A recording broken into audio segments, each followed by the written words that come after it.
Guys, so, Hungry Horse Pub in Knoxford. Knoxford.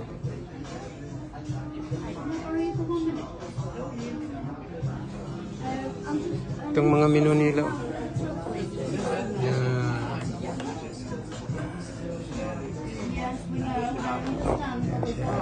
Yan. Tapos may Indian sila po. Chicken tikka masala. American din sila na ano, mga burger, no? Sarap nila na double Yan, guys, so yan, parang hayaan mo na lang din. sabi kasi kasabi sa akin ng hayaan, pero ikaw masige kwento sa kanya eh. Hindi, kasi Huwag mo nang ano yun. natanong niya. Tapos na, papayaan mo na. Natanong niya kasi si Papa kung ano yung suot na sombrero, bakit susuot na daw? Hindi bakit yung nakasingay siya. Oo. Kaya nga bakit nakasombrero